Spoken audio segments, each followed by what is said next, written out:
Hi friends, ನಮಸ್ತೆ. ನಾನು ಅಕ್ಷತಾ. ಎಲ್ಲರೂ ಹೇಗಿದ್ದೀರಾ? ಎಲ್ಲರೂ ಆರಾಮಾಗಿದ್ದೀರಾ ಅಂತ ಭಾವಿಸುತ್ತೇನೆ. ನಾನು ಇವತ್ತು ಮಾರ್ನಿಂಗ್ ತಿಂಡಿಗೆ ಇಡ್ಲಿ ಸಾಂಬಾರು ಚಟ್ನಿ ಮಾಡಿದ್ದೆ. ಅದು ನನ್ನ ರೀತಿಯಲ್ಲಿ. ನಿಮಗಿಷ್ಟ ಆದರೆ ಲೈಕ್ ಮತ್ತು ಸಬ್ಸ್ಕ್ರೈಬ್ ಮಾಡಿ. ಮತ್ತು ಫ್ರೆಂಡ್ಸ್, ನಾನು ಈ ವಿಡಿಯೋದಲ್ಲಿ ಒಂದು ಟಿಪ್ಸ್ ಹೇಳಿದ್ದೇನೆ. ಸೊ ಕೊನೆಯವರೆಗೂ ಸ್ಕಿಪ್ ಮಾಡದೇ ಇರೋ ಹಾಗೆ ನೋಡಿ.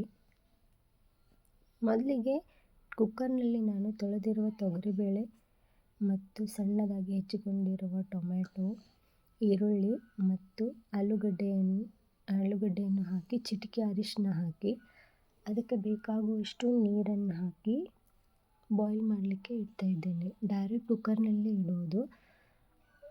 4ರಿಂದ 5 ವಿಷಲ್ ಹಾಕಿದರೆ ತುಂಬ ಚೆನ್ನಾಗಿ ಬೇಳೆ ಬೆಂದಿರುತ್ತದೆ. ಅದು ಎಲ್ಲರೂ ಬೇರೆ ಬೇರೆ ರೀತಿಯಲ್ಲಿ ಸಾಂಬಾರು ಮಾಡ್ತಾರೆ ಫ್ರೆಂಡ್ಸ್, ಆದರೆ ಇದನ್ನು ಚೆನ್ನಾಗಿರುತ್ತದೆ. ಒಂದು ಸಲ ಟ್ರೈ ಮಾಡಿ ನೋಡಿ. ಇದನ್ನು ಕುದಿಲಿಕ್ಕೆ ಇಟ್ಟು ನಾವು ಚಟ್ನಿಯನ್ನು ರೆಡಿ ಮಾಡ್ಕೊಳ್ಳೋಣ. ಚಟ್ನಿಗೆ ಮೆಣಸು, ದಾಲ್ಚಿನ್ನಿ, ಅಲ್ಲ, ಬೆಳ್ಳುಳ್ಳಿ, ಜೀರಿಗೆ, ಹಸಿಮೆಣಸಿನ್ಕಾಯಿ ಮತ್ತು 1-2 ಲವಂಗವನ್ನು ತೆಗೆದುಕೊಳ್ಳೋಣ ಫ್ರೆಂಡ್ಸ್.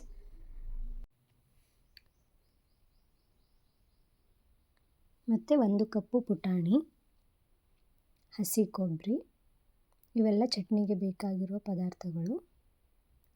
ಈಗ ಒಂದು ಕಡಾಯಿಯನ್ನು ತೆಗೆದುಕೊಂಡು ಅದರಲ್ಲಿ ನಾವು ತೆಗೆದುಕೊಂಡಿರುವ ಮಸಾಲ ಪದಾರ್ಥಗಳನ್ನು ಬೆಚ್ಚಗೆ ಮಾಡಿಕೊಳ್ಳಬೇಕು.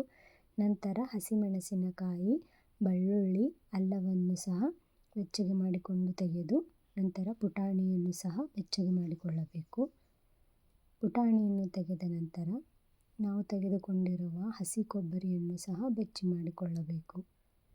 ಇದೆಲ್ಲ ಬೆಚ್ಚಗೆ ಮಾಡಿಕೊಳ್ಳುವುದರಿಂದ ಒಂದು ಉಪಯೋಗ ಏನೆಂದರೆ ಫ್ರೆಂಡ್ಸ್, ಚಟ್ನಿ ಬೇಗನೆ ಕೆಡುವುದಿಲ್ಲ. ಅಂದರೆ ಈ ಬೇಸಿಗೆ ಕಾಲದಲ್ಲಿ ಚಟ್ನಿ ಬೆಳಗ್ಗೆ ಮಾಡಿದರೆ 11-12 ಗಂಟೆಯಷ್ಟರಲ್ಲಿ ಹಾಳಾಗಿಬಿಡುತ್ತದೆ. ಆದರೆ ಈ ರೀತಿ ಬೆಚ್ಚಗೆ ಮಾಡುವುದರಿಂದ ನೀವು ಸಂಜೆ ತನಕ ಇಟ್ಟರೂ ಅದು ಏನೂ ಆಗುವುದಿಲ್ಲ. ಮತ್ತು ಫ್ರೆಂಡ್ಸ್, ಇನ್ನೊಂದು ಟಿಪ್ಸ್ ಹೇಳ್ತೇನೆಂದಿದ್ದೆ ನಾನು. ಇಲ್ಲಿ ನೋಡಿ ಬೇಳೆ ಬೇಯ್ತಾ ಇದೆ. ನಾನು ಟಿಪ್ಸ್ ಏನು ಹೇಳ್ತೇನೆಂದಿದ್ದೆ ಅಂದರೆ, ಕೊಬ್ಬರಿ, ಈಗ ನಾವು ತೆಂಗಿನಕಾಯಿಯನ್ನು ಮೊದಲೇ ಹೊಡೆದಿರ್ತೇವೆ ಫ್ರೆಂಡ್ಸ್ ಚಟ್ನಿಗಾಗಿ ಅಂತ. ಆವಾಗ ಮಾಡೋಕ್ಕಾಗಿರೋದಿಲ್ಲ. ಅದಕ್ಕೆ ಅದು ಕೊಬ್ಬರಿ ಹಾಗೆ ಇಟ್ಟರೆ ಕೆಡುತ್ತದೆ ಅಲ್ಲ. ಸೊ ಅದನ್ನು ಏನು ಮಾಡಬೇಕು, ಸಣ್ಣದಾಗಿ ಸಣ್ಣ ಸಣ್ಣ ತುಂಡುಗಳನ್ನಾಗಿ ಮಾಡಿ ಫ್ರೀಝರ್ನಲ್ಲಿ ಮೇಲೆ ಐಸ್ ಬಾಕ್ಸ್ ಇರ್ತದಲ್ಲ ಅಲ್ಲಿ ಇಟ್ಟು ಒಂದು ಏರ್ಟೈಟ್ ಕಂಟೈನರ್ ಅಥವಾ ಪ್ಲಾಸ್ಟಿಕ್ ಡಬ್ಬದಲ್ಲಿ ಇಟ್ಟರೆ ನೀವು ಎಷ್ಟು 1-2 ವಾರ 3 ವಾರ ಸಹ ಅದನ್ನು ಯೂಸ್ ಮಾಡಬಹುದು. ಹಾಗೆ ಆ ಕೊಬ್ಬರಿ ಚೆನ್ನಾಗಿರುತ್ತೆ. ಈಗ ಅದನ್ನು 5 ನಿಮಿಷ ಆರಲು ಬಿಟ್ಟು ನಂತರ ಜಾರಿಗೆ ಕೊತ್ತಂಬರಿ, ಉಪ್ಪು ಹಾಗೂ ಸಕ್ಕರೆಯನ್ನು ಮತ್ತು 1 ಇಂಚು ಹಿಂಗನ್ನು ಹಾಕಿ ರುಬ್ಬಿಕೊಳ್ಳಬೇಕು. ಅದನ್ನು ಇಟ್ಟು ಈಗ ನಾವು ಒಗ್ಗರಣೆಯನ್ನು ಹಾಕಿಕೊಳ್ಳೋಣ. ಅದಕ್ಕೆ ಎಣ್ಣೆ, ಜೀರಿಗೆ, ಸಾಸಿವೆ, ಕರಿಬೇವು ಮತ್ತು ಒಣಮೆಣಸಿನಕಾಯಿಯನ್ನು ಹಾಕಿ ಅದನ್ನು 5 ನಿಮಿಷ ಆರಲು ಬಿಟ್ಟು, ಈಗ ನೋಡಿ ಫ್ರೆಂಡ್ಸ್, ನಮ್ಮ ಬೇಳೆ ತುಂಬ ಚೆನ್ನಾಗಿ ಬೆಂದಿದೆ. ಅದನ್ನು ನಾವು ಮೆಲ್ಟ್ ಮಾಡಿಕೊಳ್ಬೇಕು.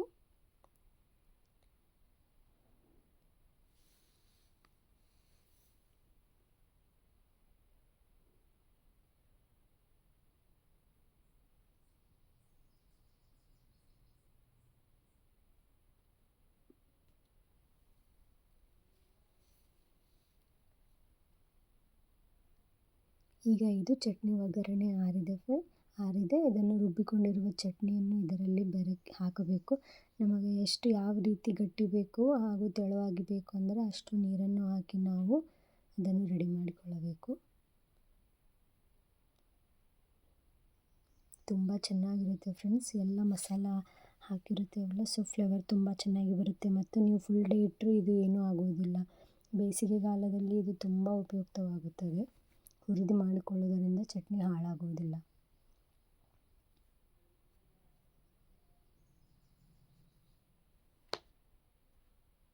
ಚಟ್ನಿ ರೆಡಿ ಆಯಿತು. ಈಗ ಸಾಂಬಾರು ಮಾಡೋಣ. ಸಾಂಬಾರು ಎಲ್ಲರೂ ಮಾಡ್ತಾರೆ ಫ್ರೆಂಡ್ಸ್, ನಾನು ಡಿಫ್ರೆಂಟ್ ಅಂತಲ್ಲ, ಆದರೆ ಮಾಡುವ ತರೀಕ ಅಷ್ಟೇ ಬೇರೆ ಆಗಿರುತ್ತದೆ. ಇದು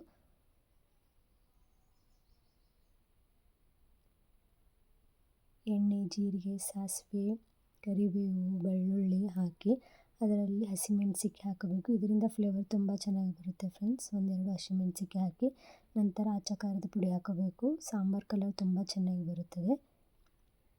ಹಾಗೆ ನಾವು ಬೇಳೆಯನ್ನು ಇದರಲ್ಲಿ ಹಾಕಿ ಹಾಕಿ ಚೆನ್ನಾಗಿ ಕುದಿಯಲು ಬಿಡಬೇಕು. ಈ ಕುದಿಯುವ ಟೈಮ್ನಲ್ಲಿ ನಾವು ಇದಕ್ಕೆ ಮೆಂತ್ಯ ಕಾಳನ್ನು ಸೇರಿಸಿದರೆ ಇನ್ನೂ ಫ್ಲೇವರ್ ತುಂಬ ಚೆನ್ನಾಗಿ, ಅದು ಒಗ್ಗರಣೆಯಲ್ಲಿ ಹಾಕಬಾರದು.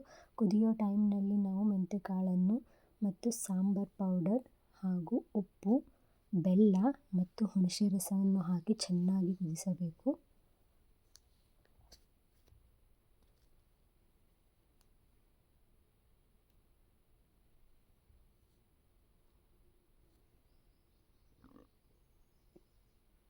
ಈಗ ನೋಡಿ ಚೆನ್ನಾಗಿ ಕುದೀತಾ, ಅದಕ್ಕೆ ಕೊತ್ತಂಬರಿಯನ್ನು ಹಾಕಿದ್ದೇನೆ.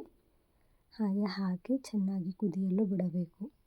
ನಾವು ಎಷ್ಟು ಚೆನ್ನಾಗಿ ಕುದಿಸುತ್ತೇವೆ ಫ್ರೆಂಡ್ಸ್, ಅಷ್ಟು ಚೆನ್ನಾಗಿ ನಮ್ಮ ಸಾಂಬಾರ್ ಟೇಸ್ಟ್ ಬರುತ್ತದೆ.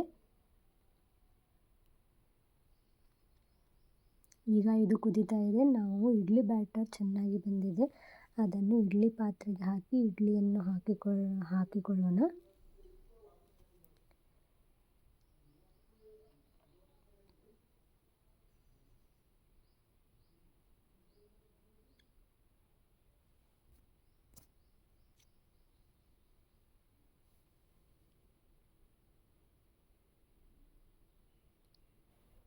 ಈಗ ಇಡ್ಲಿ ರೆಡಿಯಾಗಿದೆ ಫ್ರೆಂಡ್ಸ್. ಸಾಂಬಾರ್, ಚಟ್ನಿ ಹಾಗೂ ಇಡ್ಲಿ ತುಂಬ ಚೆನ್ನಾಗಿ ಬಂದಿತ್ತು. ನೀವು ಒಮ್ಮೆ ಟ್ರೈ ಮಾಡ್ತೀನಿ ನೋಡಿ. Thank you for watching. Please subscribe my channel.